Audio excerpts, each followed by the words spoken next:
بسم الله الرحمن الرحيم إن الحمد لله نحمده ونستعينه ونستغفره ونعوذ بالله من شرور أنفسنا وسيئات أعمالنا من يهد الله فهو المهتد ومن يضلل فلن تجد له وليا مرشدا أشهد أن لا إله إلا الله وحده لا شريك له وأشهد أن محمدا عبده ورسوله اللهم صل وسلم وبارك على النبي الهدى وعلى آله وأصحابه ومن والاه أما بعد معاشر المسلمين رحمكم الله أوصي نفسي وإياكم بتقوى الله والطاعة فقد فاز المتقون يا أيها الذين آمنوا اتقوا الله حق تقاته ولا تموتن إلا وأنتم مسلمون.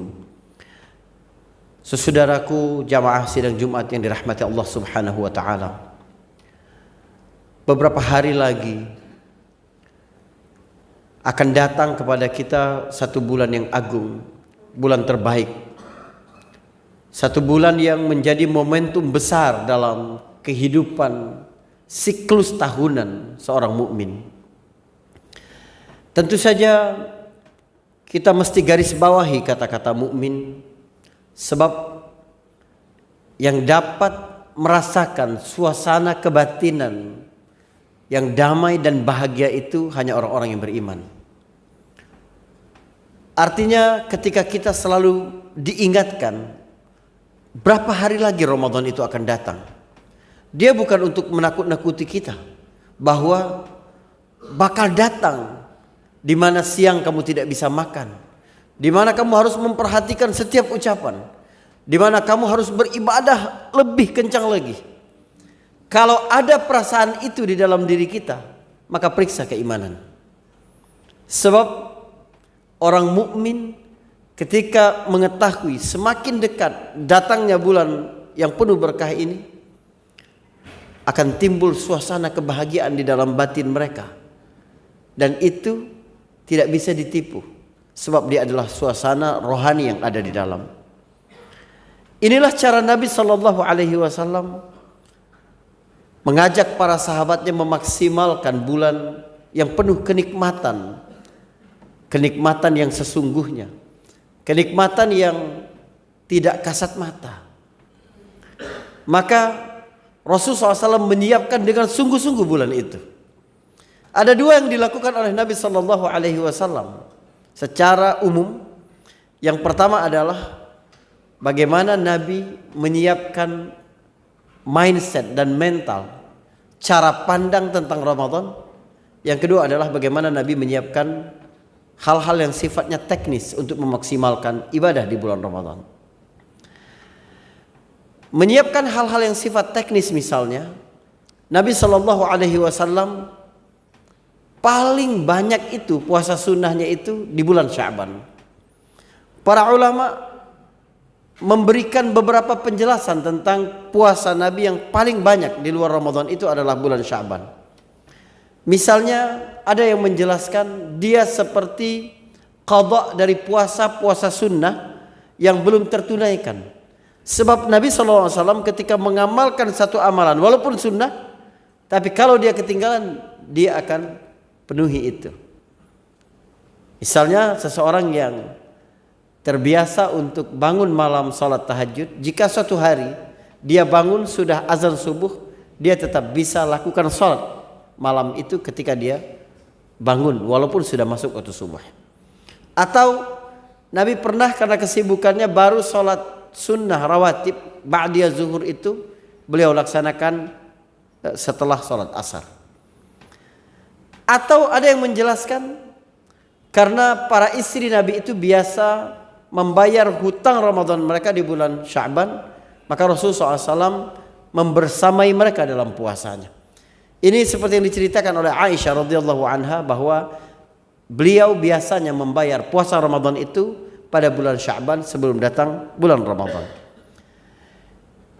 Ini tentu saja penjelasan yang memperkaya wawasan kita tentang ibadah.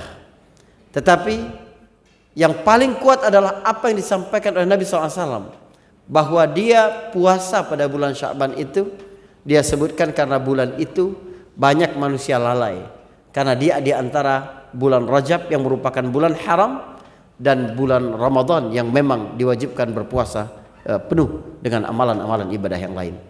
Kaum muslimin yang dirahmati Allah Subhanahu wa taala, kita penting untuk menyiapkan persoalan ibadah maksimal di bulan Ramadan itu secara teknis. Ada 3 hal yang bisa kita lakukan, ini praktikal banget. Yang pertama adalah tentukan prioritas. Kenapa kita harus menentukan prioritas ibadah di bulan Ramadan? Sebab ada banyak jenis ibadah sementara waktu sangat terbatas. Allah Subhanahu wa taala menyebutkan secara khusus ibadah Ramadan itu sebagai hari-hari yang terbatas ketika dia berfirman ayyaman ma'dudat, hari-hari yang sangat terbatas. Kita mesti faham mana ibadah-ibadah yang dilakukan tetapi memberikan efek yang jauh lebih panjang dengan keutamaan yang jauh lebih besar. Apalagi selama ini banyak pengabaian terhadap ibadah-ibadah yang baru kita kerjakan di bulan Ramadan. Misalnya adalah sebagaimana kita biasa lebih dekat kepada Al-Quran di bulan suci Ramadan. Kaum muslimin yang dirahmati Allah Subhanahu wa taala, kita kembali kepada Al-Quran di bulan Ramadan itu sebagai sesuatu yang sangat tepat. Sebab hubungan antara Ramadan dan Al-Quran jauh lebih kuat daripada hubungan antara Ramadan dan puasa. Mengapa? Ada 2 penjelasan. Yang pertama, satu fakta penting di dalam Al-Quran, Allah hanya menyebutkan kata Ramadan itu 1 kali. Dan Allah menyebutnya sebagai bulan Al-Quran, bukan bulan puasa. Allah Subhanahu wa taala berfirman, "Syahrul Ramadan alladzi unzila fihi al-Quran." Maka jika sekiranya Ramadan ini kita gagal menjadi lebih dekat kepada Al-Quran, maka tidak mungkin ada bulan di mana kita menemukan momentum mendekatkan diri dan kehidupan kita daripada Al-Quran. Yang kedua, saudaraku, para ulama menjelaskan tentang keutamaan bulan Ramadan.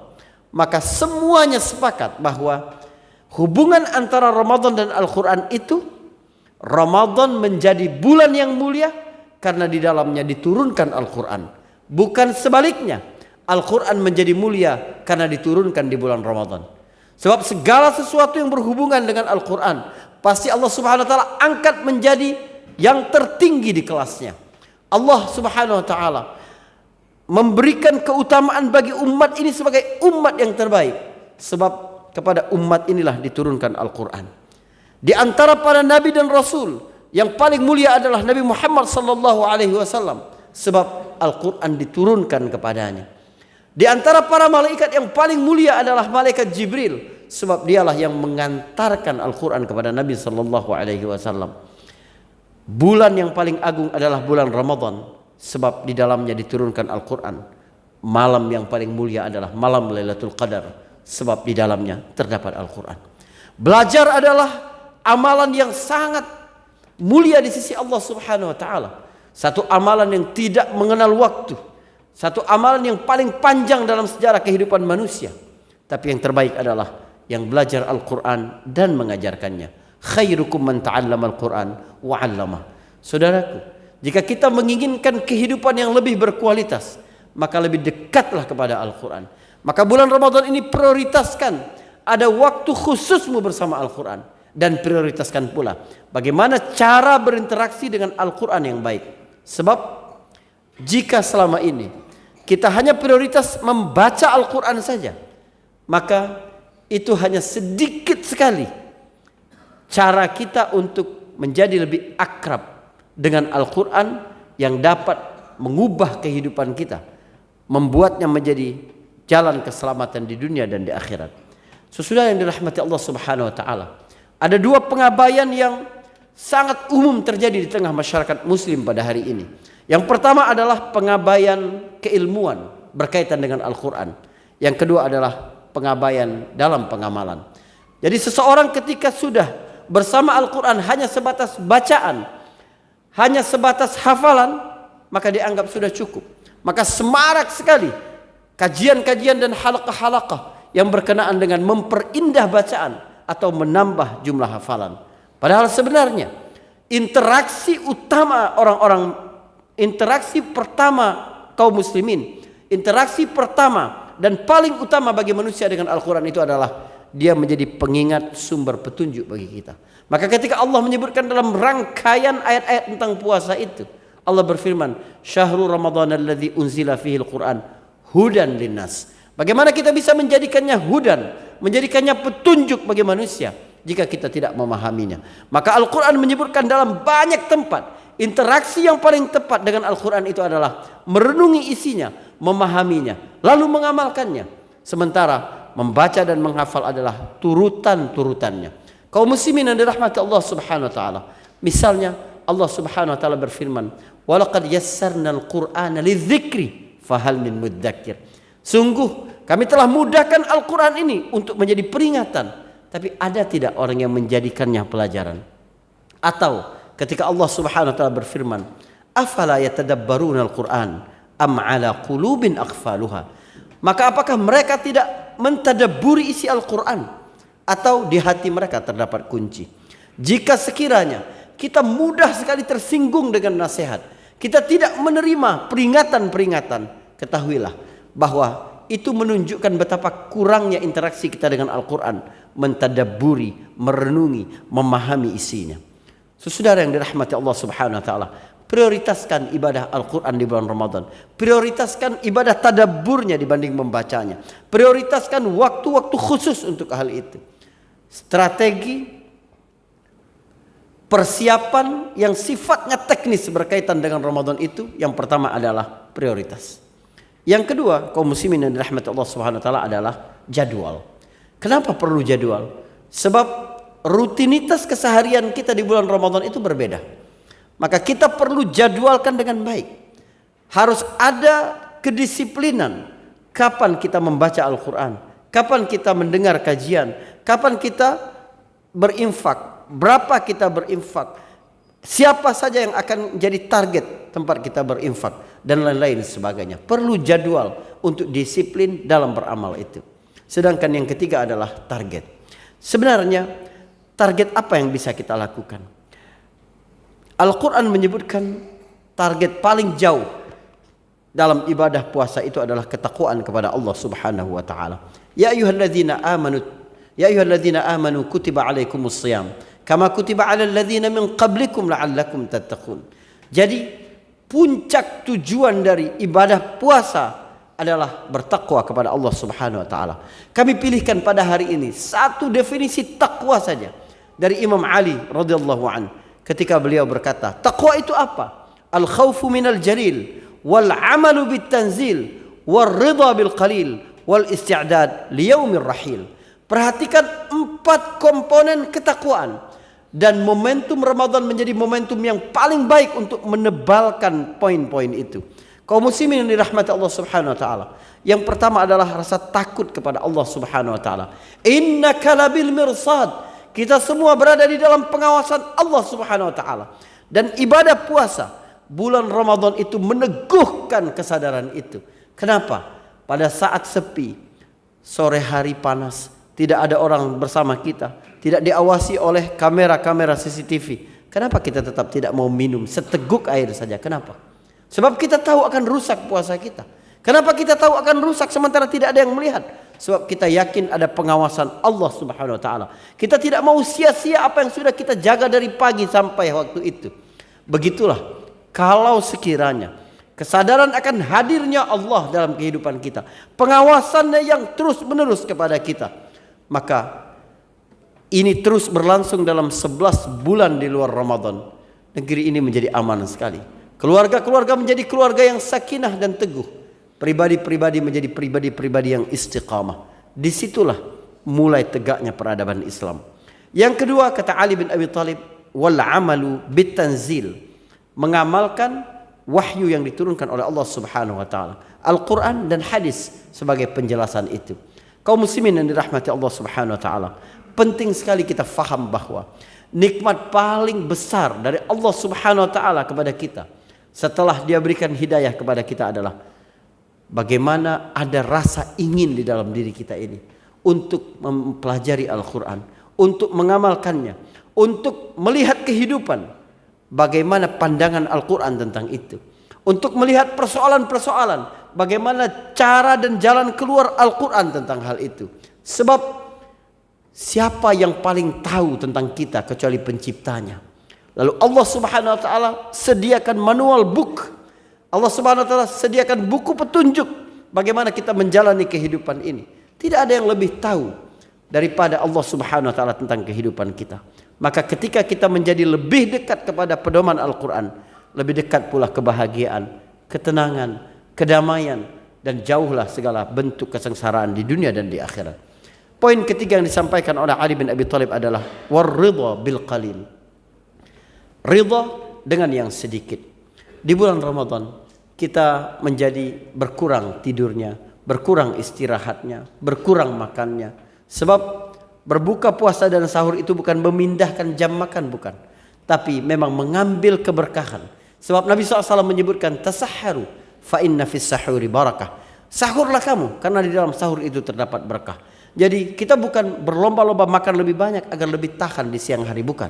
Tetapi sahur itu sedikit saja telah memberikan keberkahan bagaimana menguatkan ibadah kita di siang harinya. Begitu juga ketika kita berbuka puasa, tidak boleh berlebih-lebihan, karena ini bukan menunda atau menggabungkan antara makan siang dan makan malam, bukan. Tapi bagaimana makan itu, kata Nabi SAW, hanya sebatas untuk menguatkan punggung kita ketika beribadah kepada Allah Subhanahu wa taala. Kaum muslimin yang dirahmati Allah Subhanahu wa taala, komponen keempat dari takwa adalah al-isti'dad liyaumir rahil. Persiapan untuk menghadapi hari kiamat, menghadapi kematian. Bahwa segala sesuatu yang dilakukan oleh manusia di dunia ini, kunci seseorang bisa istiqamah. Istiqamah itu berarti teguh di atas ketaatan kepada Allah Subhanahu wa taala, adalah percaya dengan hari kiamat. Ada orang yang tidak bisa berbuat zalim kepada orang lain karena belum memiliki kekuasaan. Tapi ketika dia berkuasa, apakah dia tetap akan teguh seperti itu? Kalau dia percaya dengan hari akhirat, dia percaya ada balasan, dia percaya dia akan melihat sekecil apapun kezaliman yang dia lakukan, sebagaimana dia bisa melihat sekecil apapun kebaikan yang dia lakukan, dia akan istiqamah. Dia tidak akan berubah. Bagaimana ketika dia fakir, begitu pula ketika dia kaya. Bagaimana ketika dia tertindas, begitu juga ketika dia berkuasa. Sebab kehidupan di dunia ini ada persinggahan, tetapi kehidupan yang sebenarnya adalah kehidupan akhirat. 4 komponen ketakwaan ini, kalau kita renungi dengan baik dan merasakan betapa nikmat Allah Subhanahu wa taala menjadikan Ramadan ini sebagai kesempatan dan momentum paling baik untuk menguatkan hal itu. Semoga ini menjadi Ramadan terbaik buat kita semua. Barakallahu fikum. Wastaghfiruhu innahu huwal ghafurur rahim.